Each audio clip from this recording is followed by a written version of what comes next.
want to take a break from the trailer decking I'm working on, because I got a package from Partsam that I ordered. You guys don't know, I use Partsam. They're a light supplier, manufacturer, and they have a website, and they sell on Amazon, and they have a YouTube channel, and they got a lot of different lights for trucks and boats and off-road and Jeeps and stuff like that. And from time to time they will message me and ask me if I'm interested in a certain new product, or questions about things and different products they're developing and what I think, and what would be attractive to me, what I would like. And this time they messaged me and said they came out with a new headlight. It's a 7x6 LED, and I've used these several times. You guys have seen them. I just put a set in my buddy's Purple International, and he loves them. You know, they're just bright as bright can be, because he used to have glass halogens. So they come out with these new ones, and I don't know why, but they market these as Jeep headlights. I mean, if you have 7x6 headlights, the glass ones, then, you know, these will go in replacement, because I've used them on 5 or 6 trucks now. But this one, look here, even the instructions show it, the front end of a Jeep Cherokee. Anyways, I've used them 5 or 6 times. I like them. They're bright, and they're definitely a cost-effective option if you're a guy working on a budget. You know, comes with these pigtail adapters, which I have never ever used. They've always been wired properly. And what I like about them is it's got an aluminum back on it, and they got some weight. This is a check valve, so that lets moisture out but doesn't let moisture and air in, so the lens shouldn't fog up. Well, the newest thing on this is they've come out with a daytime running light, so there is a blue halo light all the way around this now. And when they asked me if I was interested, I was thinking about putting these in the C10 LS swap, but then I got to thinking about it, and I'm like, I don't think that's the right vehicle for our retired friend. So I think I have something else in mind instead that I think a lot of you are really going to like. So they come in a set of 2. Like I said, I probably put in 5 or 6 of these sets so far. And if I remember right, which one's ground? So the plug now, you have a daytime running light. You have this one extra red plug here, which we won't use that. I will either put on a weather pack connector, or I'll heat shrink and solder that. You figure as long as these last, heat shrinking and soldering this isn't a big deal, because you're not going to be taking this in and out often. Let's see if I can remember which one was ground. This one? Oh, it might be. There we go. Okay. Let's get that set up. You can see it. So this is the, can't remember if this is low beam here. High beam. Might have that backwards. This might be low beam. And that, yeah, that's high beam. And then this is a daytime running. So you get that, it's hard to see in the camera, but it's hard to see when it comes unplugged.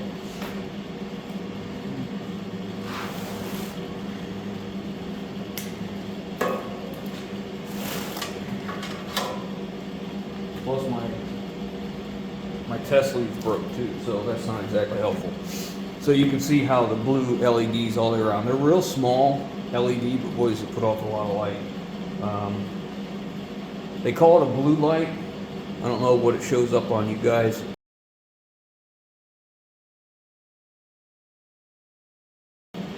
But anyways, I thought about putting them in a C10. I don't think they're really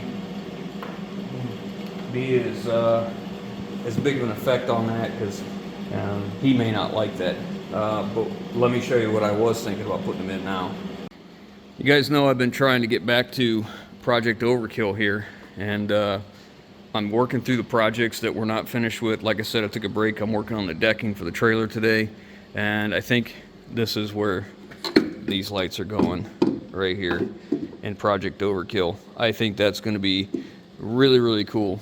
I had thought about putting LED lights in here and replacing these halogens because, you know, I'm getting older and I like things bright. Plus, they're just, you know, way cool. So that's where they're going. Real quick, get this apart. It takes seconds. I mean, literally take this chrome trim out, and then this trim ring around here comes off, and it goes onto this. You plug it in, a little bit of wiring, we're done.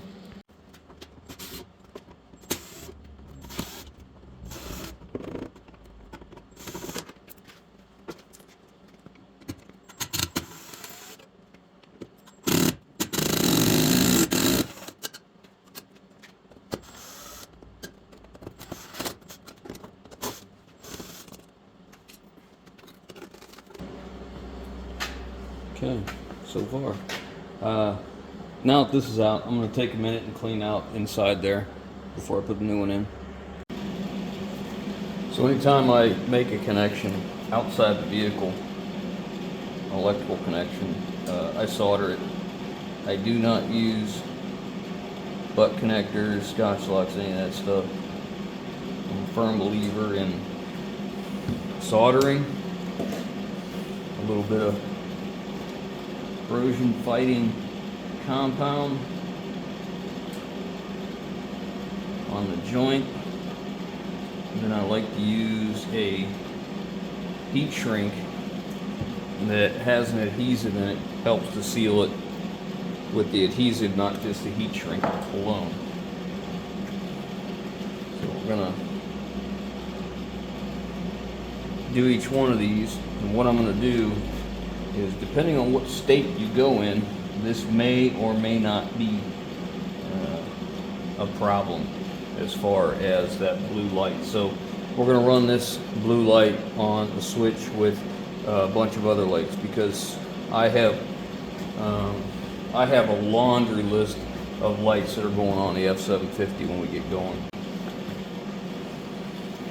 So on heat shrink, when I talk about the adhesive, if you can see it bubbling out of the end of that wire, that's what I'm talking about. It seals the end of the heat shrink, and you see it right in there kind of bubbling out. That's what I like to do, and I usually don't have any troubles. I can't remember the last time I had troubles with anything I did this way. Okay, so this one's ready. I'm going to go ahead and do the other one while I got the soldering iron hot. I use a Milwaukee M12, and I love that thing. It's absolutely fantastic. So by doing this soldering thing, I get my connection outside the headlight bucket as well, because I don't want it in there. This is very fine wire, because there's hardly any amperage draw on these daytime running lights, as you can imagine, which is one reason that we like LEDs so well, because they really don't have much amperage draw, so it doesn't tax the system nearly as hard.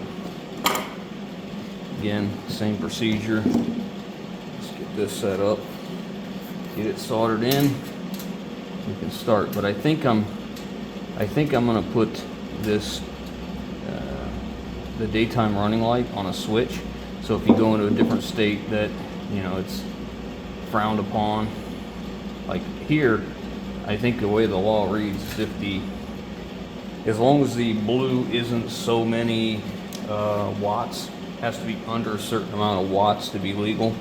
But you should check your own state, and check my state too, because I'm not really concerned, because I'm thinking about putting them on a switch. And you know, makes it a little bit easier. Plus, like I said, I have plans for this truck that include quite a few lights. So I've already got my list together to get them. I think there's something like 40 lights going on this thing. Occasionally I get guys that say, you know, you're just creating a bunch of work for yourself because all them lights have to work. You know, I get it. Well, that's why I'm using LEDs, so that one,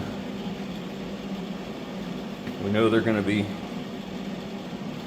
light amperage use, but also because they last so long. They're brighter and pull less amperage, and they last a lot longer than incandescents do. This is so small, I'm just using a lighter for this.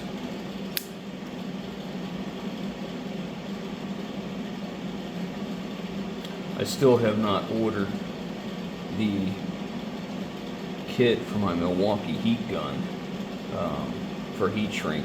I keep forgetting. I write myself a note and then I forget. Okay, we'll let that cool and we're ready to put them in.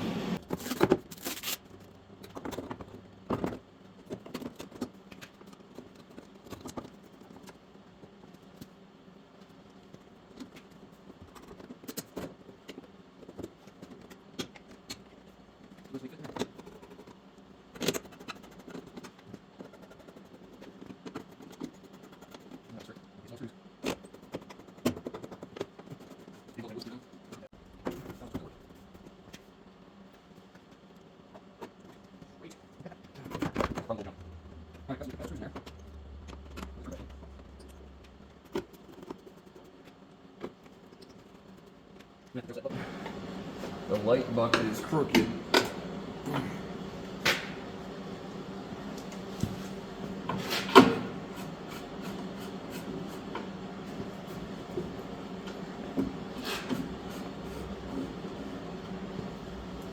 Okay, one in. Let's do the other side. Same thing over here. We got some repair to do here. Bring it closer. We got to do a little repair. So, you can see this. That one's corroded out. So, we're just going to go ahead and replace this whole thing. As a matter of fact, we're going to make use of them pigtails adapters they send. We'll just solder that into place here. It'll be all right. So this is another downfall of these halogen glass bulbs. They create a lot of heat, and when the contacts aren't exactly great, the contacts, any loose fitting contact can heat up, and it looks like that's what's happened here. It looks like the pigtail has been so hot that it's melted around the wiring connectors. So we're just gonna have to replace it.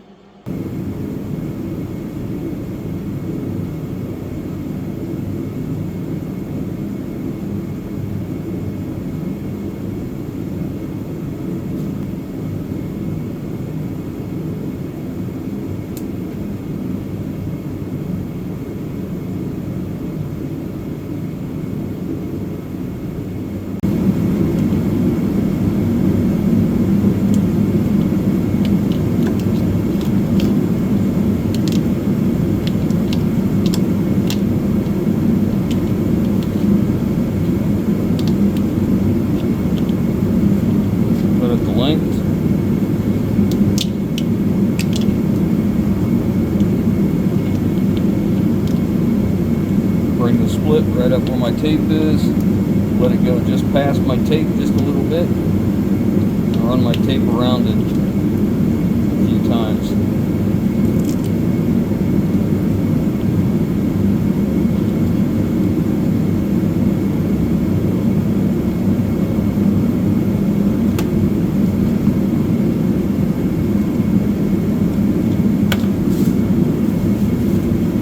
That is 33 plus 3M, good tape.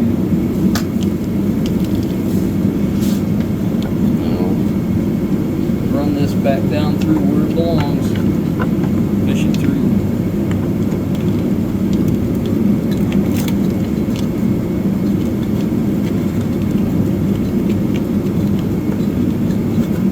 Okay, ready for the next one. I gotta clean this up now.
Now we're going to turn out the light, see how bright it is.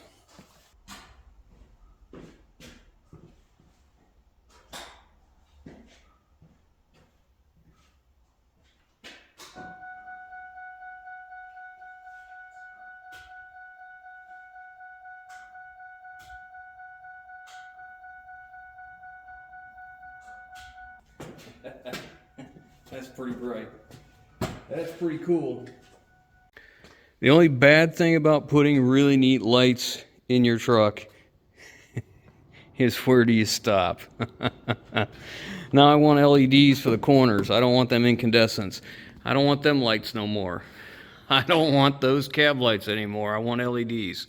I have an order ready to go at Partsam. I just have to place it, and there is nothing short of 60 lights going on this truck that I can count right now, and that doesn't include the mirrors, the cab lights, this, or any incidentals. That is just the ones I want to add.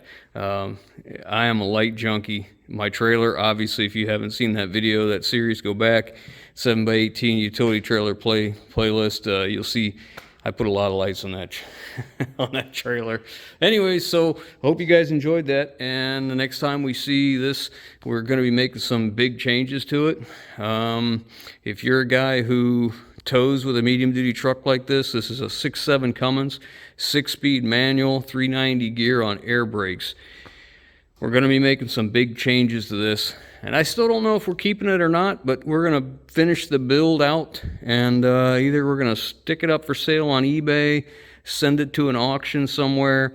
I don't know, we may keep it.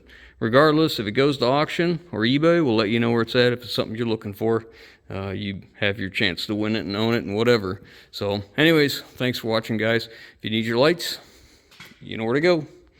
Catch y'all next one.